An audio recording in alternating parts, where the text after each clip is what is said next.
Provide, वो भी later Victorian age से ताल्लुक़ रखता है। 1 2 3 4 5 6 we have discuss all these point, you can further add from the assignment if you wish. एक असाइनमेंट डिस्कस होगी। Let's discuss second assignment. Punjab university का कोर्स है Eliot art of plot construction. जो letter जो पहले मैंने डिस्कस किया है वो दोनों यूनिवर्सिटी में यूज़ हो सकता है। क्वेश्चन आपसे वो पूछ सकते हैं, discuss the Victorian age and the social and historical feature. आ सकता है क्योंकि विक्टोरियन नॉवलिस्ट आपके कोर्स में है। अब दूसरा क्वेश्चन आपसे वो पूछ सकते हैं, पॉइंट आउट, इसमें वो पूछ सकते हैं Eliot plot construct, discuss Eliot's plot construction, George Eliot plot construction, उसका कैसा स्टाइल है प्लॉट कंस्ट्रक्शन का, ये हम डिस्कस करेंगे। Let's see.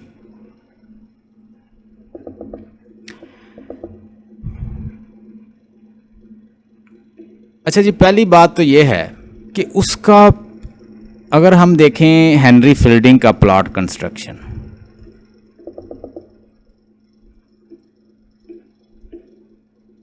नॉलेज इतना नावल इतना रिफाइंड नहीं था 18th सेंचुरी में जब हेनरी फील्डिंग आया है। तो हेनरी फील्डिंग ने जो नावल लिखा है वो कभी वो एपिक प्रोज कहता है, मॉक एपिक इन प्रोज कहता है, कभी वो एपिक प्रोज कहता है। तो वो उसका प्रीफेस देता है, उसके बारे में वो बताता है। एनी हो, वो बहुत लंबा एक उसने एक वर्क लिखा और साथ उसने बहुत सारी चीज़ें हैं। वो उसका प्लाट जो है वो बड़ा एक पिकारसिक और बड़ा मतलब लूज सा प्लाट है उसका। लेकिन इसका प्लाट जो है बड़ा रिफाइंड और करेक्टर भी कोई सुपरफ्लूअस चीज़ नहीं है, एक्स्ट्रा चीज़ नहीं है। हमारी राइटर जॉर्ज इलियट, जिसका नाम है Mary Ann Evans, Mary Ann Evans, Mary Ann Evans नाम उसने अडॉप्ट किया है जॉर्ज इलियट। क्यों अडॉप्ट किया? उस वक्त एक तो इसके लेजिटिमेट ताल्लुकात थे हेनरी ल्यूअस से, जो कि एक फिलासफर था, राइटर था। ठीक है, हेनरी ल्यूअस, LEWES। एक तो हेनरी ल्यूअस के साथ इसके इलेजिटिमेट रिलेशन थे, उसके साथ फिजिकल रिलेशन थे और उसके साथ इलेजिटिमेट रिलेशन में एक्स्ट्रा मैरिटल वो अफेयर इसके साथ चलाए हुए था। उसके बच्चे भी थे, उसके साथ शादी नहीं कर सकती थी, उसके अपने बच्चे थे। They had a illegitimate relation, they had relation. अब एक तो ये बदनाम में जमाना थी, ठीक है। अब ये चाह रही थी कि वो भी लोगों को पता ना चले और इसने अपना नाम रख लिया जॉर्ज इलियट। और वैसे भी फीमेल को इतनी वैल्यू उसकी राइटिंग को नहीं दी जाती थी, किसी को क्या पता ये मेल है या फीमेल। जॉर्ज इलियट मेल नाम है। अच्छा, ये एक बात तो ये होगी। दूसरी बात है, हेनरी फील्डिंग के जब हम प्लाट को डिस्कस करते हैं वो बड़ा लूज और पिकारसिक और बड़ा लंबा प्लाट है, यानी बड़ा एक नैरेटिव किस्म का है, एक्स्ट्रा चीज़ें हैं, सुपरफ्लूअस उसमें चीज़ें ज़्यादा हैं। लेकिन ये बड़ा कॉम्पैक्ट है, इसका प्लाट कॉम्पैक्ट है, रिफाइंड है, टू द पॉइंट है, नॉट सुपरफ्लूअस।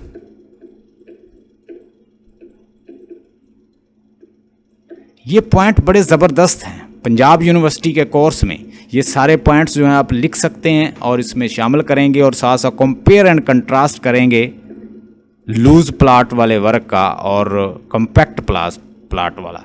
इसका प्लाट कम्प्लेक्स है, रिफाइंड है और कोई चीज़ सुपरफ्लूअस नहीं है। हम इसमें देखते हैं एक प्लाट तो मेन प्लाट तो चल रहा है किसका, हैटी। एडम बीड जो है इसका अगर प्रोटैगोनिस्ट है। एक तो हम देखते हैं एडम बीड और हैटी के दरमियान, ठीक है, एक प्लाट है। फिर उसके बाद प्लाट है एक अर्थर,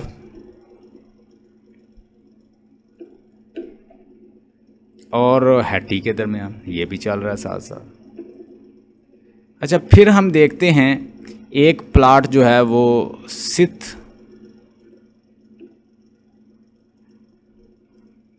बीड जो है और डायनामोरिस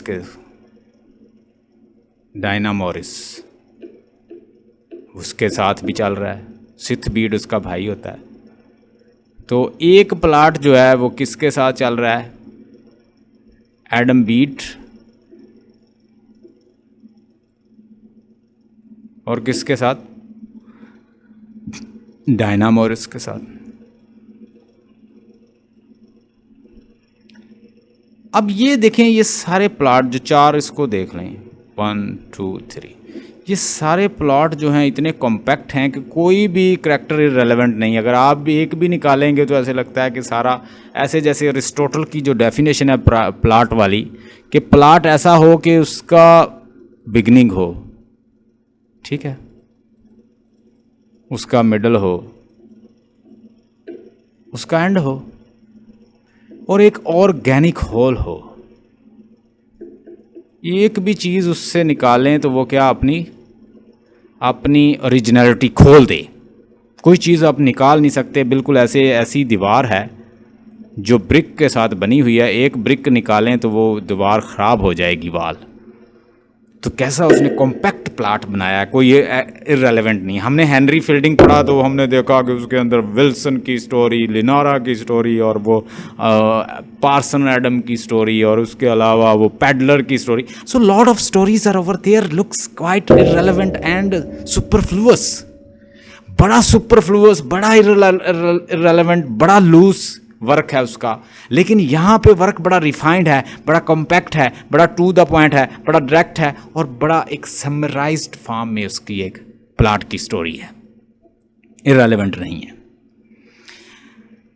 ये पॉइंट डिस्कस हो गया।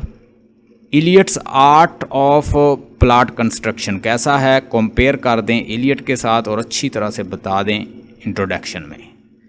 द प्लॉट ऑफ एडम बीज is coherent and well knitted. बड़ा वेल निटेड प्लॉट होता है उसका। ये सारे जो चार मैंने पेयर बनाए हैं, इन पेयर को 1 2 3 4 ये सारे डिस्कस करें थोड़ा थोड़ा, और इससे भी 2 पैराग्राफ बन जाएंगे, 2 आपके। 4 स्ट्रैंड ऑफ द स्टोरीज, वही जो मैंने बनाए अभी। मैंने बनाया एडम का, हैटी का, ठीक है। मैंने बनाया अर्थर का, हैटी का। मैंने बनाया सिथ का, डायनामोरिस का। मैंने बनाया एडम का, डायनामोरिस का। तो इस तरह ये 4 जो हैं इनको बताएं यहाँ पे। थीम्स गिव यूनिटी, और थीम जो है वो साथ साथ चलता है।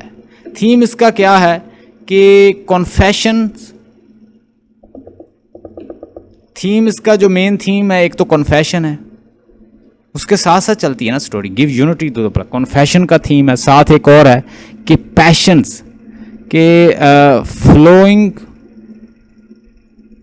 विद पैशंस, ट्रांसग्रेसिंग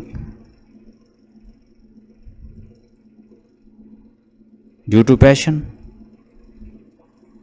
कि ट्रांसग्रेशन हो रही है किसकी वजह से? पैशन की वजह से। गुनाह हो रहा है पैशन की वजह से, पैशन में बह के वो गुनाह कर रहे हैं। और उसने बताया था कि वो माफ नहीं करती। वो कहती है किस बेस पे है करैक्टर, किस बेस पे एवेल्युएट होता है, ये याद रखना है साथ। करैक्टर एवेल्युएट किस बेस पे होता है मरियम? कि वो कैसे एक्शन परफॉर्म करता है, करैक्टर की एक्टिविटीज क्या हैं। करैक्टर किस पे? अगर एक्टिविटी गुड्स हैं, बैड हैं, इवल हैं। अगर गुड है तो रिवार्ड मिलेगा, इवल है तो फिर क्या मिलेगा? पनिशमेंट मिलेगी। अब मुझे बताएं कि इसके अंदर जो उसने एक थीम साथ चलाया है, पैशन में बहकर, flowing with passion and transgress, वो साथ चलाया है उसने, वो साथ साथ थीम चलते हैं, तो कितनी यूनिटी देता है वो पूरी ओवरऑल बात को। फिर हमने देखा even the country background of the novel is intimacy link with the plot and the help of the furthering of the story. और फिर वो जैसी जैसी सिचुएशन है, मतलब वो जा रही है बाहर और फिर वो जंगल में पहुंच जाती है, ठीक है। जंगल में हमने देखा कि वहाँ पे वो चाइल्ड को बर्थ होती है, उसकी चाइल्ड की बर्थ होती है। चाइल्ड वो जंगल में क्या होता है, उसकी डेथ हो जाती है। तो वो वैसे वैसे जो है साथ साथ उसके बैकग्राउंड भी वैसा वैसा चलाती है नावल के साथ, वो लिंक करता है प्लॉट को कि ये चीज़ें साथ साथ चल रही हैं, ठीक है। अब एक चीज़ और है, parallels of the contrast in the story, और फिर उसने कंट्रास्ट कैरेक्टर बनाए हैं, फॉयल, इसको कहते हैं फॉयल। फॉयल बनाया एक दूसरे के लेवल पे के, उसके लेवल का कैरेक्टर फिर बनाया, मतलब को कंट्रास्ट किसके साथ करता है, एडम को हम किसके साथ कंट्रास्ट कर सकते हैं, अर्थर के साथ। ये कंट्रास्ट चलाया है, ठीक है। और डायना मॉरिस किसका है, हैटी का। इसी तरह जो मतलब उसके अंकल होते हैं, वो जो फादर है उसका, एडम बीड का, उसके साथ उसका कंट्रास्ट है। तो इसी तरह बहुत सारे करैक्टर जो हैं उसने कंट्रास्टिव और फॉयल क्रिएट किए हैं एक दूसरे के।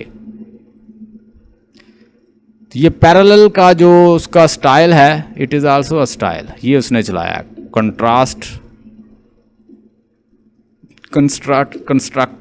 कंट्रास्टिव करैक्टर्स, इसके ज़रिए और वो कोऑर्डिनेशन लेकर आई है। Merits of the plot and demerits of the plot and justification of the Diana Adams Adam marriage. अब यहाँ पे कुछ क्रिटिक्स जो हैं वो पॉइंट उठाते हैं, वो कहते हैं कि इसका एंड इसने बिल्कुल ठीक नहीं किया। They rose the banner of criticism. Critics कहते हैं कि एंड ठीक नहीं किया भाई, हैटी की पनिशमेंट के ऊपर इसको एंड करना चाहिए था। उसे पनिशमेंट मिल गई, उसकी डेथ के ऊपर इसको फिनिश करती, ठीक है। लेकिन उसने क्या किया, चूंकि वो किस को फॉलो करती है, कहती है करैक्टर बेस होती है, ट्रेजेडी करैक्टर की एक्टिविटी पे बेस करती है। गुड करेगा तो रिवार्ड अच्छा, बैड करेगा करैक्टर तो रिवार्ड बुरा, पनिशमेंट। अब उसको तो पनिशमेंट दिलवा दी, तो डायना मॉरिस तो ठीक रही थी बेचारी, उसने तो कोई कुछ नहीं किया था, उसने तो अपनी चेस्ट्री की हिफाजत की, तबलीग की। उसको एडम बीड दे दिया, अच्छा बंदा था, एडम उसको दे दिया। तो ये उसको रिवार्ड मिला है डायना को और एडम को एक दूसरे की शक्ल में। तो ये उसकी जस्टिफिकेशन इस तरह दी जा सकती है। उसके बाद इसको कंक्लूड कर दें। Hope you got the points. मैंने आपको ये भी डिफाइन कर दिया, ये भी कर दिया, ये भी कर दिया, ये भी कर दिया, ये सारे पॉइंट्स जो हैं क्लियर हो गए हैं। अब एक और क्वेश्चन है, लेट्स डिस्कस। जोसेफ एंड्रयू में उसने डिस्कस किया रियलिज्म को। What is realism? Henry fielding ने रियलिज्म को डिस्कस किया है। चूंकि पोएट के पास, एक राइटर के पास एक टूल होता है कि वो आइडियल चीज़ को दिखा सकता है। जैसे अरिस्टोटल ने कहा था कि लिटरेचर जो है मेयर, यानी पोइट्री जो है मेयर कॉपी ऑफ कॉपी नहीं होती, बल्कि आइडियल रियलिटी जो है एक राइटर जो है, एक पोइट जो है वो दिखा सकता है। कैसे? कि he has a tool to create ideal world, to create ideal world, जहाँ पे अच्छे काम करने वाले को अच्छाई, गुडनेस मिलती है, बुरे को वो पोएटिक ट्रुथ के जरिए दिखा सकता है। तो ये डेफिनेशन ऑफ फील्डिंग जो है वो रियलिज्म मेयर ये होती है, मेयर उसकी कॉपी की कॉपी नहीं होती। रियलिज्म का मतलब जो होता है कि माइंड के अंदर पोएट के बहुत सारी फैकल्टीज़ होती हैं, वो उससे कोई चीज़ रियल को देख के उसमें कुछ चेंजेस करके वो बहुत सारी अच्छी चीज़ बना के शो करता है। Fielding says that his Joseph Andrew is the direct transpirations of the real life, realistic portrayal. यानी एक पोएट, एक राइटर, एक क्रिएटर